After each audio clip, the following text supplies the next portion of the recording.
never imagined that the home I bought with my husband's inheritance, the house that was supposed to keep my family close, would become the place where I was told I didn't belong. My husband worked his whole life to leave something behind for me.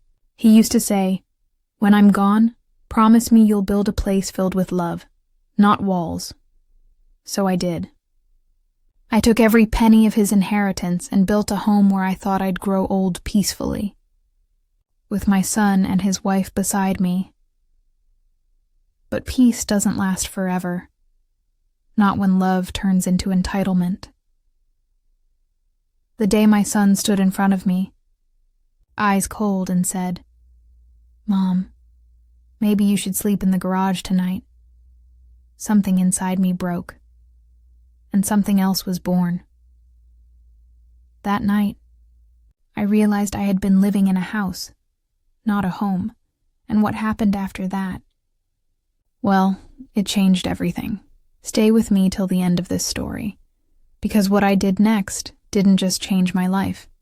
It made me understand what family really means. If you've ever felt unappreciated or treated like a stranger in your own home, this story is for you.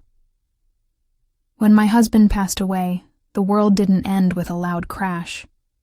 It ended in silence, the kind of silence that follows you everywhere. Into the kitchen, the hallway, even into your dreams. We'd been married for 42 years. He was my partner in every sense, stubborn, gentle, and full of laughter. His name was Richard. He built furniture with his hands and love with his patience. I used to tell him he made wood come alive. When he died, the house we lived in felt empty, even when the sun came through the curtains. For months, I tried to keep things the same. I'd still make 2 cups of coffee every morning, one for me, one for him. I'd talk to the chair he used to sit in. People say time heals all wounds, but I think it just teaches you how to live with the scar. Richard had left me a decent inheritance, his life's savings, every piece of his work that he had built and sold through the years. But that money didn't feel like wealth.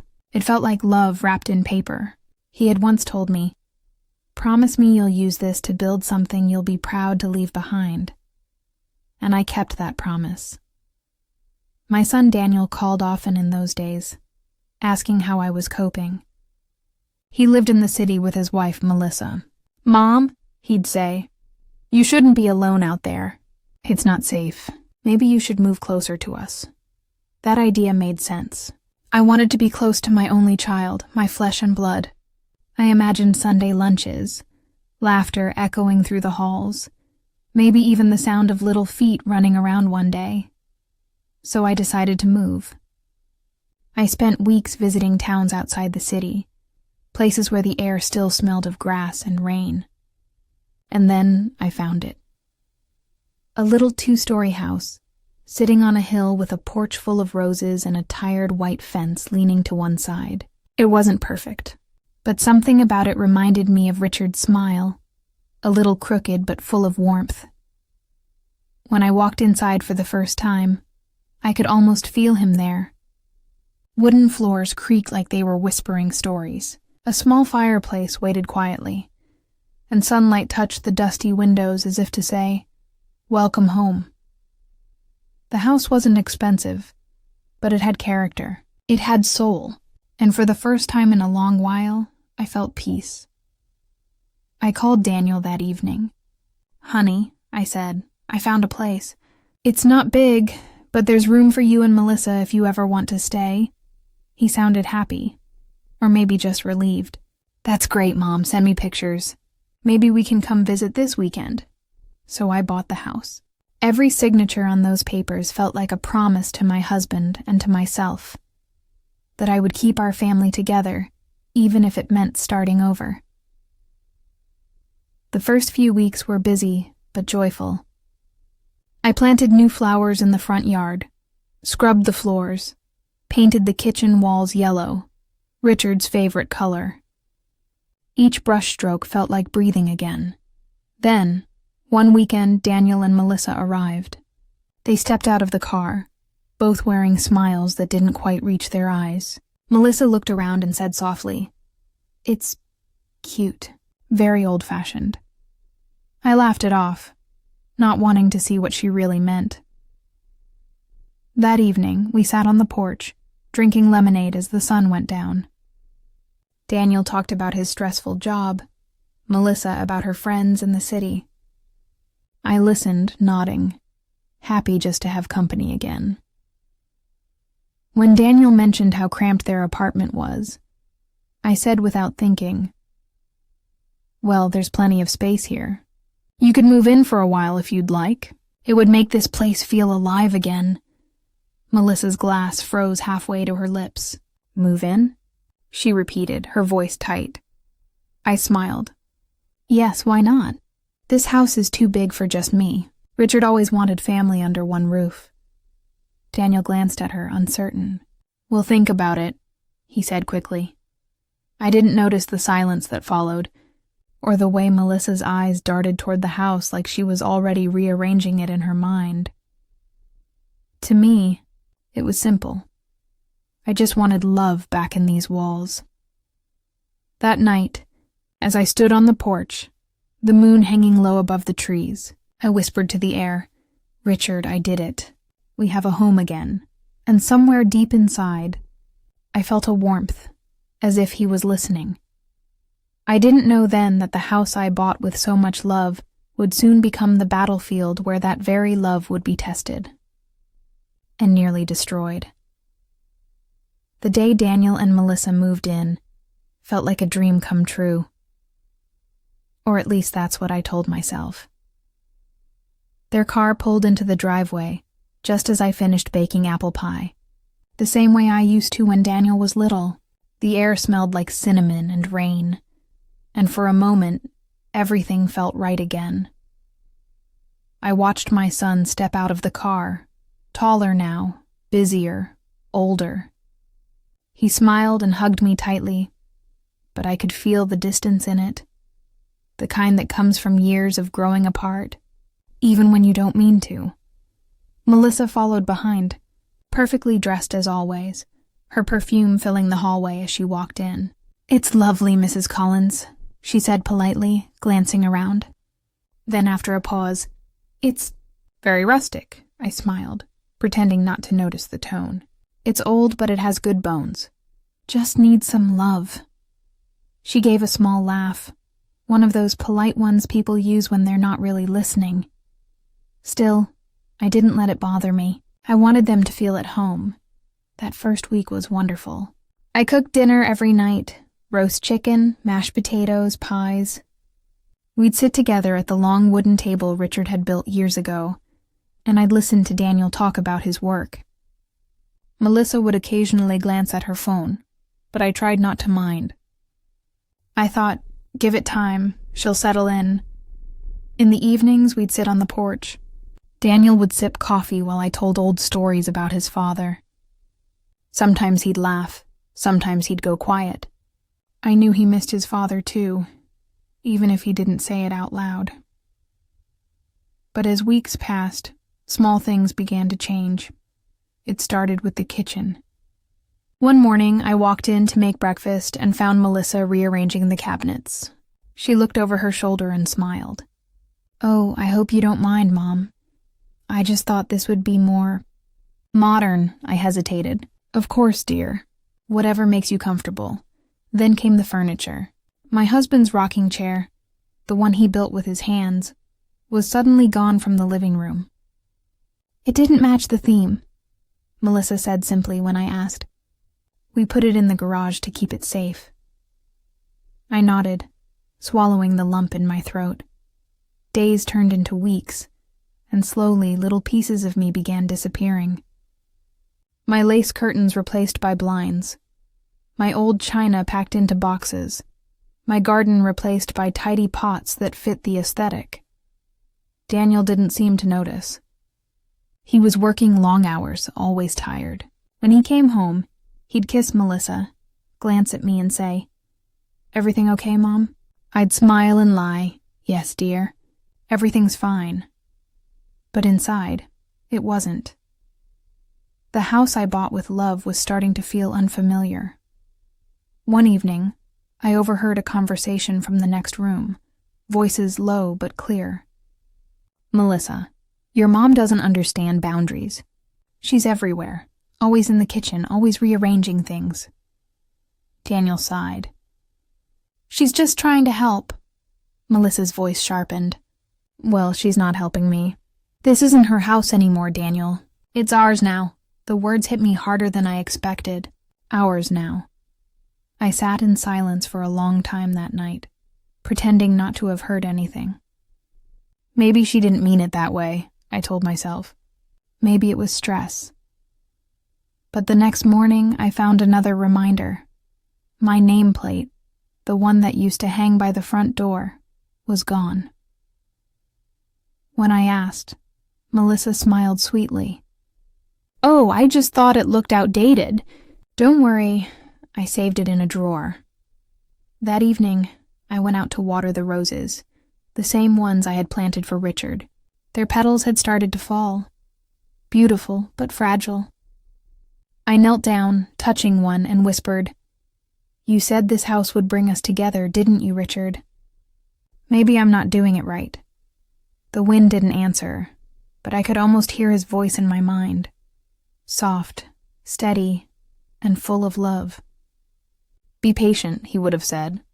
"Truth shows itself sooner or later." So I stayed patient. I smiled when Melissa corrected me.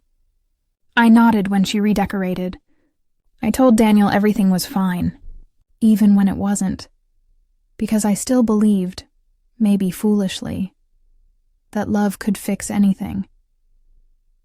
But as I looked at that old rocking chair through the garage window, half covered in dust and shadows, a quiet ache grew inside me. I had brought my family home, yes. But somehow, I was already starting to feel like a guest in my own house. It's strange how changes in a house don't happen overnight. They creep in quietly, like the slow chill before winter. At first, I thought I was imagining things. The way Melissa would sigh when I entered a room, the way Daniel's eyes would flick between us, uneasy, but never saying a word. The house still smelled of my cooking. Apple pie, cinnamon, and the faint scent of lemon polish. But the warmth that used to come with it had faded. One morning I woke early to make breakfast, like I always did. The sun was soft through the curtains, and I was humming one of Richard's old songs when Melissa walked in. She didn't even say good morning. She just frowned. "Mom, you don't have to do that every day. We usually order in or grab something light." Her tone was sharp but coated with politeness, like sugar over vinegar. I smiled anyway. "Oh, I don't mind. I like cooking for you both." She didn't answer. She just poured her coffee and left. That same week, I started noticing more changes. My things were being moved. Not by accident. My teapot, the one Richard bought me on our 25th anniversary, was tucked away in a back cabinet. My photo frames from the hallway were replaced with abstract art prints. When I mentioned it to Daniel, he looked uncomfortable. "Melissa's just trying to modernize things, Mom. Don't take it personally." "I'm not," I lied. But inside it stung. Then one evening, Melissa approached me in the living room. She was holding a clipboard, something I hadn't seen since my teaching days. "Mom, I made a schedule," she said brightly. "For what, dear?" "For the house. Chores, meals, spaces. You know, so things stay organized." She handed it to me like it was a gift. My name was printed under small tasks. Clean laundry every Tuesday. Keep kitchen organized after 6 p.m. Avoid loud TV at night. I stared at it for a long time. "You made rules?" I asked softly. "Not rules, Mom, just structure. You know how Daniel likes things in order." Daniel walked in at that moment. I looked at him, waiting for him to say something. Anything. He just smiled awkwardly. "It's just temporary, Mom. Don't worry about it. Temporary." The word stuck in my chest like a thorn. That night, I sat in my room, or what was left of it. Boxes filled the corners, and half my closet had been cleared for Melissa's things. On the dresser, a single photo of Richard remained. His kind eyes seemed to say, "Don't let them take your peace." But peace was getting harder to find. A few nights later, I was sitting on the couch, watching one of my old shows. Melissa walked in and sighed.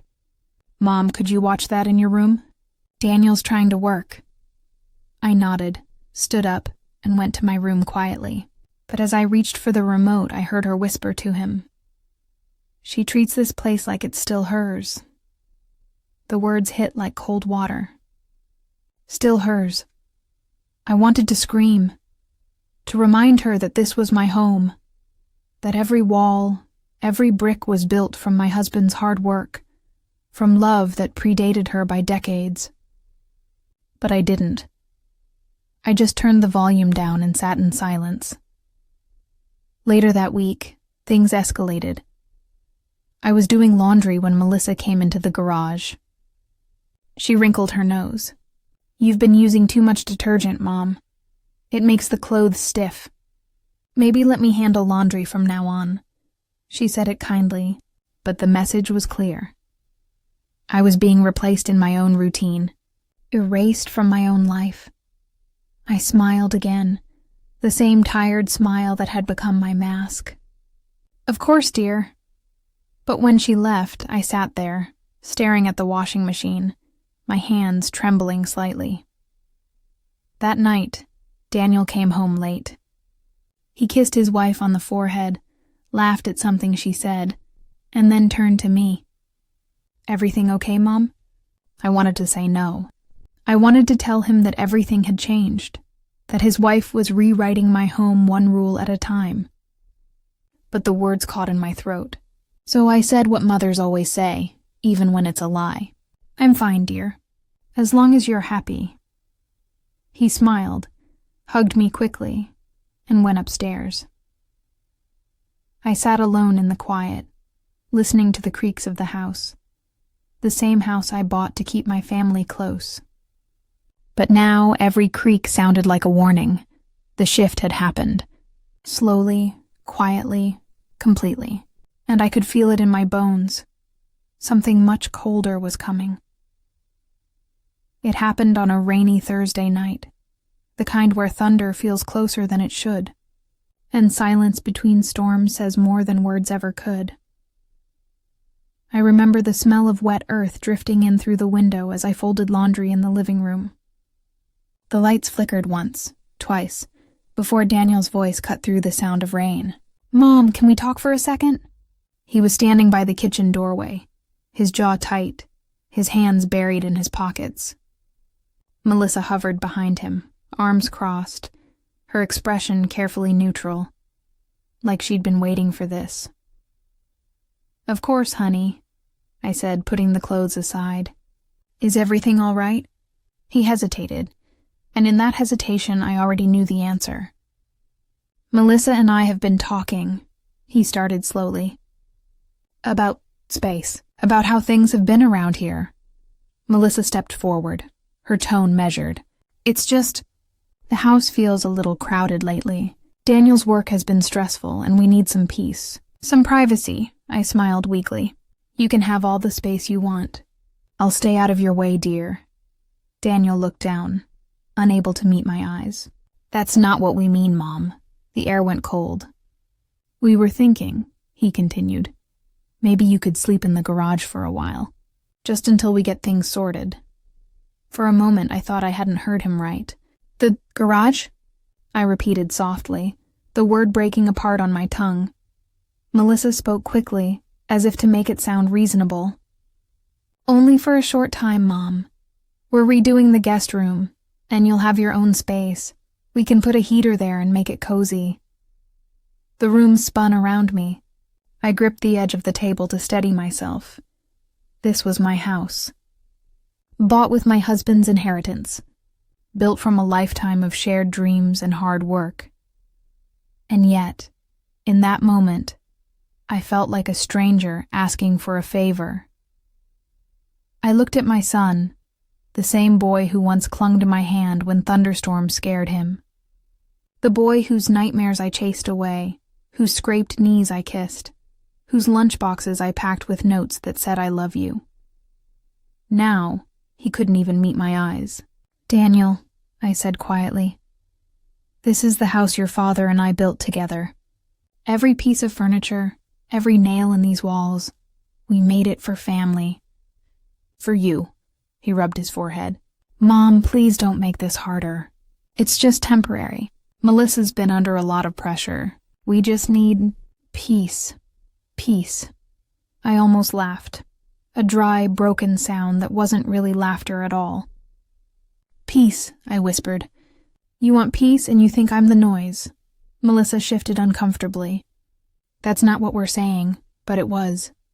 Every look, every sigh, every quiet conversation when they thought I couldn't hear. It had all been leading to this. I nodded slowly. "I see. Well, I don't want to make things difficult for anyone." Daniel exhaled, relieved. "Thanks, Mom, just for a few days, okay?" I smiled faintly. "Of course, dear. Just a few days." When they went upstairs, I sat alone on the couch, staring at the family photos on the wall. In one, Richard was holding a young Daniel in his arms, both of them smiling. The frame tilted slightly, and I reached out to fix it, but my hand trembled. The rain outside grew heavier. I could hear it hitting the garage roof, the place that was about to become my room. That night, I carried a blanket and a pillow downstairs. The garage smelled of old paint and metal, cold and damp. I set up a small cot in the corner, next to the boxes that once held Richard's tools. When I lay down, the wind pushed against the door, making it rattle like a heartbeat. I stared at the ceiling and whispered to the dark, "Richard, do you see what's happening?" Tears came quietly, not from anger but from disbelief, from realizing that love could fade so completely, even between a mother and her child. As I drifted into uneasy sleep, I thought about all the ways I had loved that boy, how I'd spent my life giving, protecting, forgiving, and now here I was, sleeping in the cold, surrounded by the ghosts of everything I'd built. But somewhere, deep beneath the pain, something stirred, something steady and unbreakable. A voice inside me whispered, "They may take your space, but not your strength." And I held on to that, as the rain kept falling, and the night carried me into silence. That first night in the garage was the coldest I'd felt in my entire life. And it wasn't because of the weather. The air smelled of rust, paint and dust, the kind that lingers on your skin long after you've left. I could see my breath in the dim light coming through the small, cracked window. The cot I'd set up was too thin, the blanket too small, and the silence too heavy. Outside, rain fell in a steady rhythm, tapping against the tin roof like a cruel lullaby. I lay there listening, my body still, but my mind wide awake. Every sound was louder in that space. The ticking of an old wall clock, the dripping of a leaking pipe, and the distant hum of the heater from inside the house.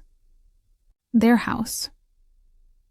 It was strange, realizing that the walls separating us were more than wood and nails. They were walls of choice, his choice. I turned onto my side and looked toward the workbench in the corner. Richard's old tools were still there. His hammer, his saw, a small wooden box filled with nails, all covered in a thin layer of dust. He used to spend hours here, building shelves, fixing furniture, humming quietly as he worked. I could almost see him there, sleeves rolled up, eyes full of focus and love. He'd glance at me and grin. "One day, this place will be full of laughter again," he'd say. Now it was full of silence. I pulled the blanket tighter around me and whispered to the dark, You wouldn't believe what your son has done, Richard. You wouldn't believe it. The words broke something open inside me. Tears came freely. The kind that burn, that make your chest ache because they come from somewhere deeper than sadness. I cried for the years I'd given, for the moments that would never come back, and for the son I thought I knew. When I finally stopped, I felt empty, hollow, like the house itself had taken my breath. And yet, beneath that emptiness, a new feeling stirred, small at first, but growing with every heartbeat. It wasn't anger. Not yet. It was something quieter, something that sounded like truth. I thought about every time I'd said yes when I wanted to say no. Every moment I had stayed silent to keep the peace. Every look, every sigh, every decision that slowly pushed me out of my own life. And I realized something I should have known long ago. Peace built on silence isn't peace at all. It's surrender. The next morning I woke stiff and sore. My hands were cold, but my mind was clear. I made a cup of coffee on a small electric stove I'd found in one of the boxes, and sat by the tiny window, watching the sun rise over the garden. The roses outside were still wet from the rain, their petals heavy but unbroken. Even under the weight of the storm, they hadn't fallen. I smiled to myself. "You're tougher than you look," I whispered. Maybe I was too. Later that day, Melissa came to the garage door with a tray. "I brought you breakfast, Mom," she said, smiling like everything was normal. I thanked her, though my hands trembled slightly as I took it. She glanced around the space, wrinkling her nose. "We'll make this more comfortable soon," she said. "Once Daniel finishes his project, we'll move things around." I just nodded. I'd learned that silence was easier than conversation with her. When she left, I sat there, staring at the plate of eggs and toast. The food was warm, but I couldn't taste it. All I could think about was how quickly kindness can turn into control, how easily love becomes a transaction. That night, I found an old photo album in one of the boxes, pictures of Richard and me building our first home. We looked so young, covered in paint, laughing, holding each other like the world was ours. I traced my fingers over one picture of us standing beside a sign that said, "Home is where love lives." I whispered to the picture, "Love lived here once, and it will again. I'll make sure of it." For the first time in weeks, my chest didn't feel heavy, because in that cold, dusty garage, I made myself a promise. I wouldn't beg for a place that was already mine. I wouldn't let guilt keep me silent, and I wouldn't let the last piece of Richard's legacy be taken from me. I didn't know how yet, but I knew what I had to do. As I lay down that night, the wind outside was calmer, almost gentle. I closed my eyes and whispered, "I'll find my strength again. For you, Richard. For me." And in that moment, I wasn't just a mother who'd been pushed aside. I was a woman who had finally remembered her worth. A week passed before I finally went back inside the main house. I needed a few of my winter sweaters, and Melissa was out running errands. The air inside smelled different now. Vanilla candles and something chemical, as if even the scent of the house had been changed to erase me. I walked quietly, my footsteps muffled by the new rug she'd bought. Everything looked staged, no warmth, no soul. The photographs of Richard and me were gone, replaced by glossy pictures of beaches we'd never visited. When I reached the study, I stopped. The door was half open. On the desk were papers, neatly stacked, clipped, official-looking. My heart quickened. I told myself I shouldn't pry. But curiosity is a strange thing. It whispers, "You deserve to know." I stepped closer. The top page bore my address, and beneath it, my name, crossed out. Below, a new name was typed, Daniel Collins. At first, I thought it was a simple clerical form. But as I skimmed the lines, the words hit harder. Transfer of ownership, residential property. There were notes in Melissa's handwriting. Need Mom's signature. Find reason she'll agree. My stomach turned. I could almost hear the rain again from that night in the garage, except this time it was louder inside me. I sank into the chair. My hands trembled as I read the next document. Bank statements, numbers circled in red, and a message scribbled on a sticky note. Once transfer is finalized, refinance for renovation loan. Renovation. That was the word she'd used when she'd said, "You'll move back in once we redo the guest room." So that was the plan all along. For a long moment, I just sat there, frozen. Then I remembered something, Richard's lawyer. A kind man named Mr. Henderson, gray-haired and honest to a fault. He'd handled the inheritance after Richard's passing. I hadn't spoken to him in years, but I still had his card tucked in my Bible. I folded the papers carefully and slipped a few copies into my bag. Then I left the house quietly, locking the door behind me as if nothing had happened. The next morning, I took the bus into town. The lawyer's office was smaller than I remembered, tucked between a pharmacy and a bakery that smelled like warm bread.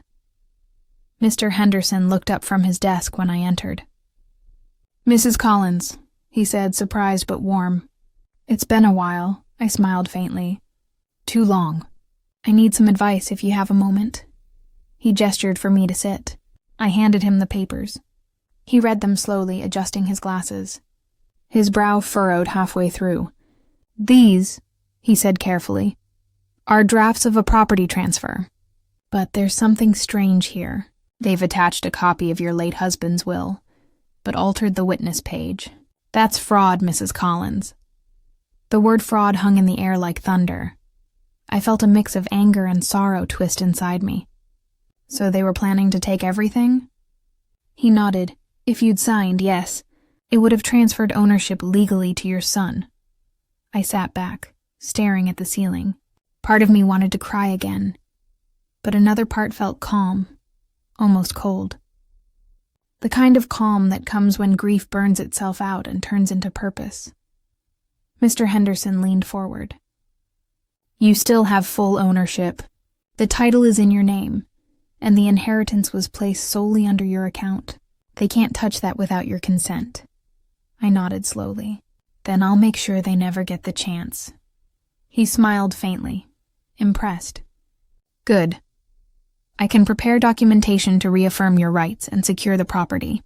Quietly, if you'd prefer." Quietly? Yes. That was exactly what I needed. When I left his office, the afternoon sun felt warmer than it had in weeks. For the first time since Richard's death, I felt like I was doing something he would have done. Standing firm, even when it hurt. On the bus ride home, I looked out the window at the fields rushing past. The world outside seemed ordinary, yet everything in me had shifted. I wasn't just the woman in the garage anymore.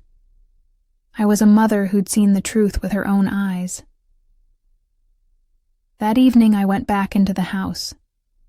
Melissa greeted me with her usual tight smile. "Did you have a nice day out, Mom?" I smiled back, matching her tone. "Lovely, dear. Just sorting out a few things." She didn't ask what things, and I didn't tell her, because from that day on, I started keeping a little notebook in my purse, a record of dates, words, receipts, and every small cruelty they thought I'd forget. I wasn't planning revenge. I was planning clarity, and clarity, I realized, can be a very powerful thing. For the next few weeks, I learned the art of pretending. I smiled when Melissa spoke, nodded when Daniel asked questions, and moved through the house like a shadow that no one noticed anymore. They thought I had accepted my place in the garage, that I was harmless and tired. They were wrong. Every night, after they went to bed, I would sit by the small desk in the corner of the garage, notebook open, pen in hand. I wrote down everything. Dates, conversations, bank withdrawals. even the tone of their voices when they thought I wasn't listening. It wasn't about revenge. It was about truth. If there's one thing Richard taught me, it's that truth is stronger than anger. Anger fades. Truth stands. One afternoon, while dusting the living room shelves, I noticed Melissa's laptop sitting open. I didn't mean to pry, but a message notification popped up before I could turn away. It was from a real estate agent, ready to list as soon as ownership papers clear. It read.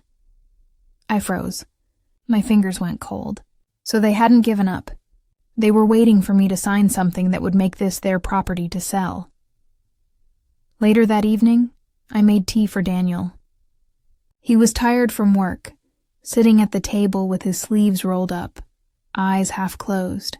He still looked like my son, the boy who used to fall asleep on my lap during thunderstorms. But when I saw the small red folder beside him labeled property documents, my heart hardened. "What's that, dear?" I asked casually. He looked up. "Oh, just some mortgage stuff. Boring adult things," I smiled gently. "You've always been good with paperwork. Your father used to say you'd make a fine businessman." He smiled faintly, proud, and in that moment, I saw something human again, something worth saving. But saving someone doesn't mean letting them destroy you. That night, I called Mr. Henderson again. We met the next morning at his office, the smell of old coffee and paper filling the air. "I want to make sure they can't change the title," I said. He nodded. "We can file a protective hold, a notarized affidavit that secures your ownership. It means any attempted transfer without your approval will be blocked automatically." I exhaled, relief mixed with sadness. "Do it." He tapped a few keys, printed out forms, and handed me a pen. I signed my name slowly, deliberately, like sealing a promise to myself. "You've got strength, Mrs. Collins," he said as I stood to leave. "Most people come here angry. You came prepared," I smiled. "Anger wastes time. Preparation saves it." Back at the house, I went about my chores as usual. Melissa had no idea what had changed. Daniel didn't ask where I'd been, but I watched them carefully now. Every gesture, every whisper. Sometimes at night I could hear them talking upstairs. "She's quiet lately," Melissa would say. "Maybe she finally understands boundaries," Daniel would answer. If only they knew what I understood now. A few days later, I started gathering the rest of my proof. Copies of bills I'd paid from my own account. Old receipts with my name on them. Photos of Richard and me signing the original purchase papers. I even took pictures of the furniture he built. The rocking chair, the dining table, the bookshelf. Every piece carried his initials burned into the wood. RC. Those weren't just memories. They were evidence of the life we built together. A life no one could rewrite. Meanwhile, I made sure to stay polite. I cooked dinner when asked, complimented Melissa's decorating skills, and even joined them for coffee once in a while. The calmer I appeared, the more careless they became. One afternoon, I heard Melissa on the phone in the kitchen. Her voice was sharp and impatient. "No, she hasn't signed yet. I told you Daniel's working on it. Just have the listing ready." Listing. So she was already planning to sell. I quietly stepped back, my heart steady. I didn't interrupt her. I didn't shout. I simply wrote the date and time in my notebook. That night, I looked at the stars through the garage window. The same stars Richard and I used to watch on our porch. For the first time since his death, I spoke out loud, not to the past, but to the future. "They think they've outsmarted me, Richard. But you always said, 'Wood may bend, but it never breaks if the grain is true.'" I smiled faintly. The grain was true.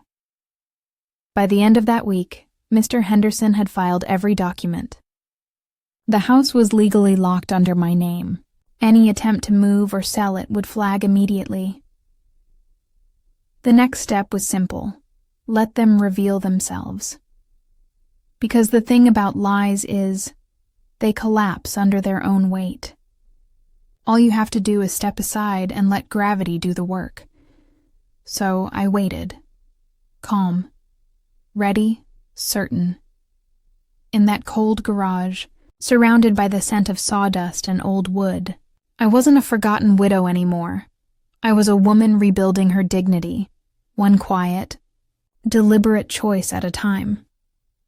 I didn't plan the confrontation. It planned itself. It was a quiet Sunday evening, the kind of evening that begged for peace. The air was warm, dinner was ready, and the smell of roasted chicken filled the house. Melissa had spent most of the afternoon decorating the dining table with flowers and candles. "For atmosphere," she'd said. I sat in my usual chair, the one near the corner, the seat that used to be Richard's. I'd made his favorite dish, not for nostalgia but for strength.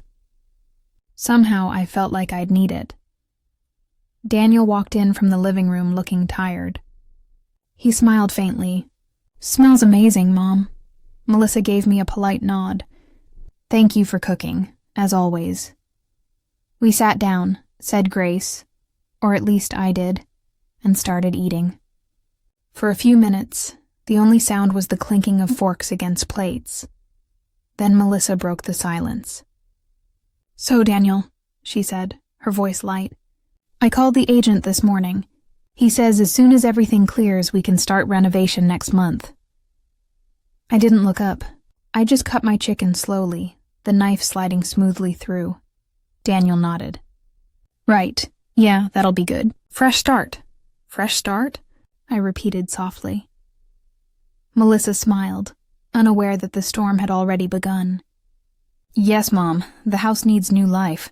It's time to move forward." I set my fork down. "Move forward? Into a house that isn't yours." The smile froze on her lips. "I'm sorry?" I looked up at both of them, my eyes calm, steady. "You heard me? This house, this home, it isn't yours." "It never was." Daniel's brow furrowed. "Mom, what are you talking about?"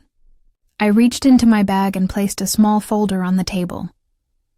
The same red folder I'd seen him use weeks ago, only this one wasn't theirs. It was mine. "Mr. Henderson helped me put this together," I said, opening it. "The original purchase deed, the inheritance documents, and the notarized affidavit that reaffirms this property as mine. Legally, entirely, and permanently." Daniel stared, confused. Melissa's face drained of color. "That's impossible," she whispered. You signed—" "I didn't sign anything," I interrupted, my voice sharp but quiet. "But you almost had me, didn't you?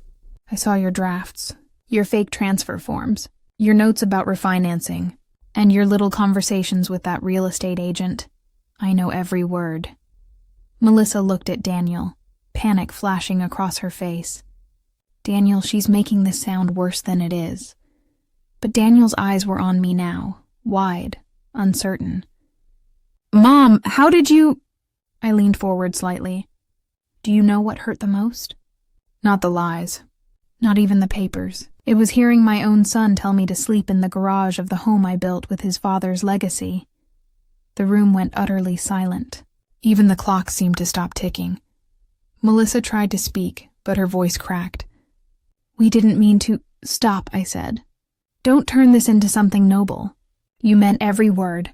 You wanted me out of the way so you could take what you didn't earn." Daniel opened his mouth, then closed it again. He looked small now. Not the man he'd grown into, but the boy I'd raised. I took a slow breath. My voice softened. "Daniel, I loved your father more than life itself. Everything he built, everything he saved, he left for me, for us. Not for greed, not for ownership, for love. And you've forgotten what that means." Tears filled his eyes, but I didn't stop. "You wanted space, privacy, peace? You can have it, but not under this roof. You'll pack your things and go. Tonight," Melissa gasped. "You can't just—" "I can," I said, my tone steady. "Because this is my home, and I'm done being treated like a guest in it." She turned to Daniel, her voice rising. "Say something." This is ridiculous. But Daniel didn't. He just stared at the table, hands trembling. After a long silence, he whispered, "She's right." Melissa stood abruptly, her chair scraping the floor. "Unbelievable." She stormed out of the room, her heels clicking like hammers. Daniel stayed seated, eyes red. "Mom, I don't know what to say." "Then don't," I replied softly. Sometimes silence is the only apology that fits. He nodded slowly, stood, and followed his wife upstairs. When the sound of their footsteps faded, I sat there alone, staring at the candlelight flickering against the walls. The roses on the table had started to wilt, their petals soft and heavy. I reached for one and held it between my fingers. It wasn't perfect, but it was real. For the first time in months, I felt something deep inside me unclench, like a knot finally loosening. The house was quiet, but it wasn't empty anymore. Because for the first time since Richard's death, I felt his presence not as a memory, but as strength. And strength, I realized, doesn't always shout. Sometimes it just stands up calmly and says, "Enough." By morning, the house felt different. The walls seemed to breathe again, as if they'd been holding their breath for too long. I woke early, long before the sun, and made coffee the way I used to. 2 cups. Habit, I suppose. One for me, one for Richard. Upstairs I heard drawers opening and closing, footsteps moving quickly from room to room. No shouting this time, no explanations, just the sounds of leaving. When I walked past Daniel's door, I paused. The suitcase on the bed was already zipped, his shirts folded neatly, his face pale. Melissa stood beside him, avoiding my eyes. "Mom," he said quietly, "we'll go stay with a friend for a while." I held up my hand. "You don't need to explain. I think we've both said enough." He swallowed hard, nodded once, and picked up the suitcase. As he reached the stairs, he turned. "I'm sorry, Mom. I didn't answer right away. The hurt was too new, the wound too raw. But after a moment, I said, 'Be the man your father wanted you to be.' That's apology enough." He looked down, blinked back tears, and left. The door closed softly behind them, and then silence. Not the heavy, suffocating silence of before. This was different. Light, open, peaceful. I stood in the middle of the living room looking around. The morning light poured through the windows, washing over the furniture, the photos, the walls. For the first time in months, the house looked like itself again. I spent that entire day cleaning, not out of anger, but to reclaim what was mine. I dusted shelves, unpacked boxes, and brought my old china back to the kitchen. I found Richard's rocking chair in the garage, wiped it down, and set it back beside the fireplace where it belonged. When I sat in it, the wood creaked softly, familiar and forgiving. I took a long breath. It smelled like lemon polish and roses. Home. Later that afternoon, I walked outside. The garden was overgrown, the roses heavy with wilted petals. I knelt down and began trimming, talking softly to the flowers as if they could hear me. "You've been neglected," I said, "but we'll fix that." Each cut felt like release, snipping away the old to make room for the new. By evening, I had filled 3 baskets with petals. My hands ached, but my heart didn't. When the sun dipped low, I lit a small fire in the fireplace and sat quietly, watching the flames dance. The house crackled softly, alive again. For the first time since Richard's funeral, I spoke to him out loud. "You'd laugh if you saw me now, wouldn't you? Kicked out of my own bedroom, sleeping in a garage and still coming out stronger." I smiled, though tears stung my eyes. "You always said life tests us in ways we don't expect." "Well, I think I passed this one, darling." The flames flickered as if in answer. That night I slept in my own bed again. The sheets smelled of lavender and sunlight. The pillow felt familiar against my cheek. It wasn't just a bed. It was belonging. In the following days, I kept busy. I called Mr. Henderson to thank him for everything. He told me, "Mrs. Collins, you remind me that decency still wins sometimes." I laughed softly. "I'm not sure it's decency, Mr. Henderson. Maybe just stubbornness." But I knew what it really was. Dignity. A week later, a letter arrived. It was from Daniel. The handwriting looked shaky, as if each word weighed more than it should. "Mom, I'm sorry for what I let happen. I was weak. Melissa convinced me that we were doing what was best for everyone, but deep down, I knew it was wrong. I hope someday you'll forgive me. I miss Dad every day, and I see now how much of him you still carry. Please don't hate me. Love, Daniel." I read it twice, then set it beside Richard's photo. Forgiveness didn't come instantly. It never does, but it began right there, like the first bloom after a harsh winter. The next morning I opened all the windows. Fresh air rushed in, carrying the scent of rain and clean earth. I stood at the doorway and whispered, "Welcome home." The words weren't for anyone else. They were for me. The house was quiet again, but it wasn't empty. It was filled with echoes of laughter, memories, and now, peace. And as I watched the sunlight move slowly across the floorboards Richard once polished with his own hands, I knew one thing for certain. Sometimes you have to lose everything. Comfort, illusion, even family, to find yourself again. And when you finally do, the silence that remains isn't loneliness, it's freedom. The days that followed were quiet, but not empty anymore. Each morning, I'd wake to birds on the porch railing, sunlight spilling across the floor, and the steady hum of peace. It was a different kind of silence now, one that didn't hurt, one that felt earned. I spent my mornings in the garden, hands deep in soil, pruning and planting. The roses that once hung limp were blooming again, deep red, like they had something to prove. I understood that feeling. One afternoon, while trimming a bush near the gate, I saw my neighbor, Mrs. Jensen, walking by with her groceries. She was an old friend of Richard's, a widow herself. I waved her over. "You're always working, Mary," she said with a kind smile. "This house looks alive again." "I suppose it is," I replied. "It just needed someone to love it again." She looked at me for a long moment, then sighed. "You're lucky. Not all of us have somewhere to go when family forgets what that word means." Her voice trembled slightly. She told me how her daughter had moved across the country, barely calling anymore. She lived alone, her house too quiet, her days too long. After she left, I sat on the porch thinking. I thought about the night in the garage, the loneliness, the ache of being unseen, and then I thought, what if I could make sure no one else felt that way again? That evening, I made a list on a scrap of paper, things this house can still give.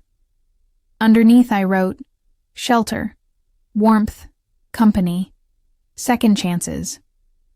It started as a small idea, just a thought. But thoughts have a way of growing roots when they're watered with purpose. The next week, I called Mrs. Jensen and invited her for dinner. She came, bringing a pie and a nervous smile. We sat at the kitchen table, the same table that had once been filled with tension and quiet resentment. Now it held laughter and stories. "You know," she said after dinner, "it's been years since I've eaten with someone."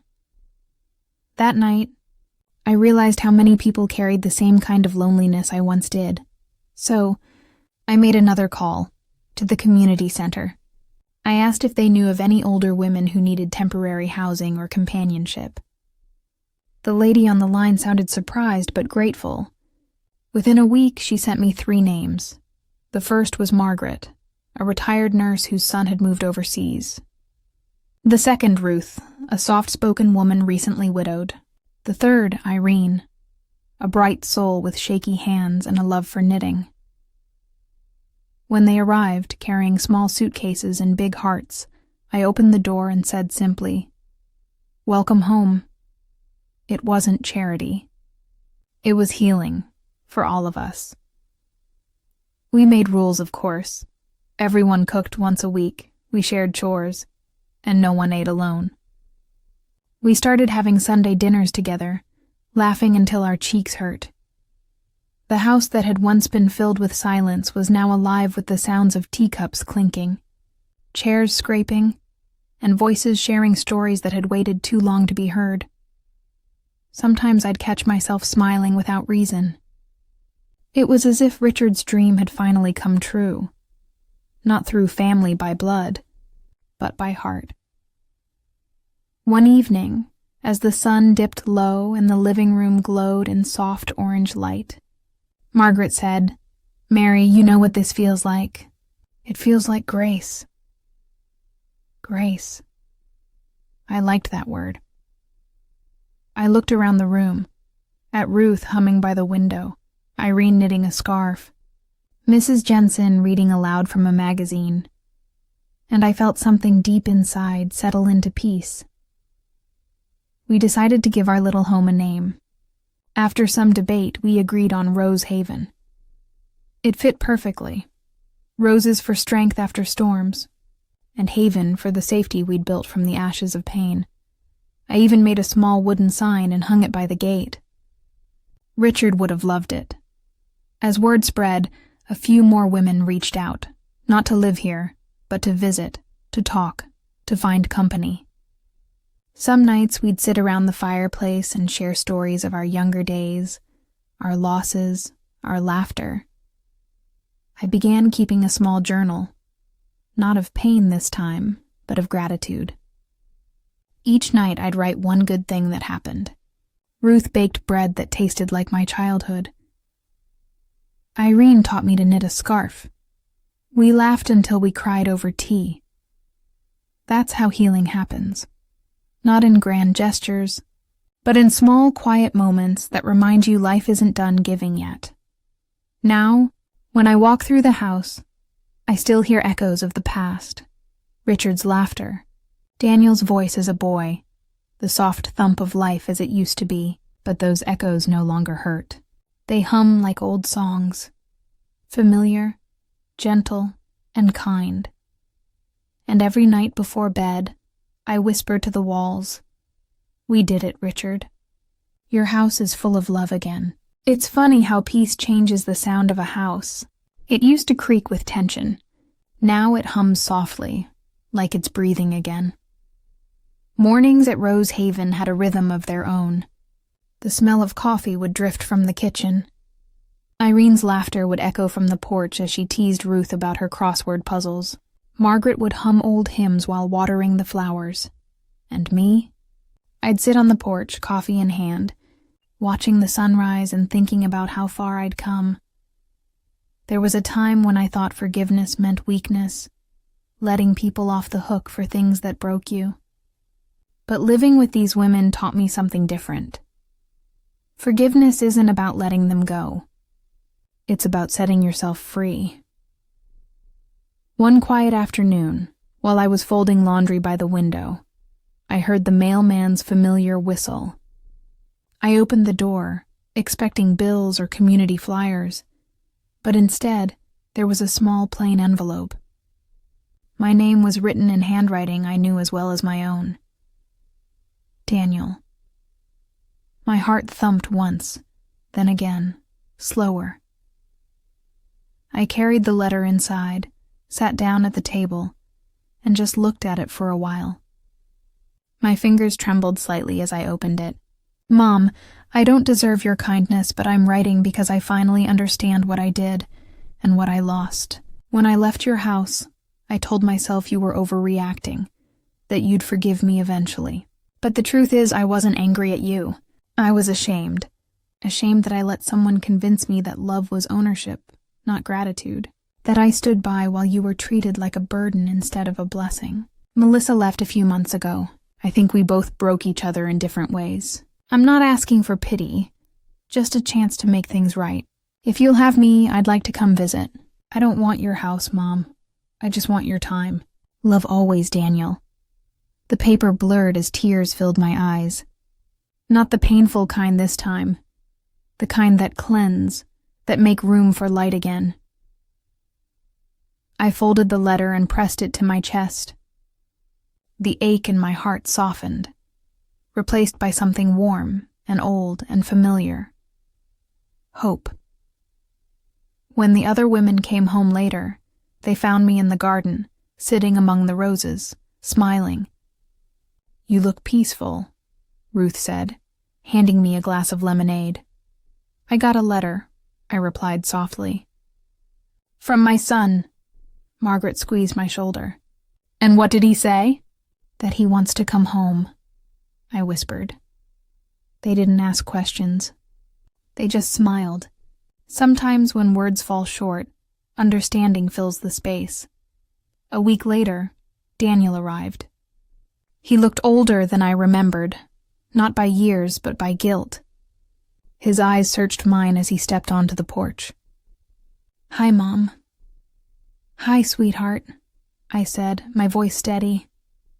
He hesitated before hugging me, like he wasn't sure if he was allowed to. I pulled him close anyway. The scent of rain clung to his jacket, and for a moment, it felt like time folded. As if he was my little boy again, running into my arms after scraping his knee. We didn't talk about the past much that day. Some stories don't need retelling. They just need quiet acknowledgement. He helped me in the garden, asked about the other ladies, and listened as I told him about Rose Haven.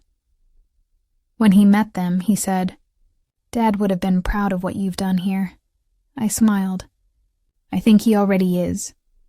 Before he left that evening, Daniel took my hand. "Mom, I can't undo what I did, but I'll spend the rest of my life making sure you know how sorry I am." I looked at him, my heart calm. "You already started by coming back." As his car disappeared down the road, I stood by the gate, the letter still folded in my pocket. The wind moved gently through the roses, their petals brushing against my hands like a blessing. That night, I sat by the fireplace with my journal. The others had gone to bed and the house was quiet again. I opened the last page and wrote, "Forgiveness doesn't erase the past, it redeems it. Family isn't defined by who stays under your roof, but by who grows with your heart. And peace. Peace begins when pain finally stops asking for permission to leave." I closed the book and looked around the living room, filled with photos, laughter, and warmth. Richard's rocking chair sat by the fire, gently moving with the draft, as if someone unseen was sitting there, proud. I smiled through quiet tears and whispered, "You were right, love. The house is full again, and this time, it truly was." Even after everything that happened, I still wake up each morning grateful for the sound of life inside these walls. Kettles whistle, laughter drifts from the porch, and the old floors creak under footsteps that belong here. Sometimes I stop in the hallway and listen, not for silence, but for belonging. That's what peace sounds like when you fought for it. When I walk through Rose Haven now, I see stories everywhere. The rocking chair by the fire isn't just wood, it's memory. The garden outside isn't just flowers, it's forgiveness in bloom. And the women who share this home with me, they're proof that family can be rebuilt from pieces you never expected to fit. Last week, Daniel visited again. He brought fresh paint for the porch railing and a small framed picture, one of the three of us from years ago, before time and pride got in the way. He hung it near the entryway, smiled, and said, "It feels right here, Mom." He was right. Later that evening, after everyone had gone to bed, I sat by the fire with the photo in my hands. the flames reflected in the glass, and I realized something I'd never put into words before. Every loss leaves a space, but that space isn't meant to stay empty. It's there so something new can grow. Understanding, grace, maybe even love again. I used to think strength was about standing your ground, about never breaking. But real strength, I've learned, is quieter than that. It's in choosing kindness when bitterness would be easier. It's in forgiving when no one asks you to. It's in rebuilding a life from the ashes of disappointment and calling it beautiful anyway. When people ask how I managed to forgive my son, I tell them this. Because one day, you look at someone you love and realize hate takes up too much space in a heart that still remembers laughter.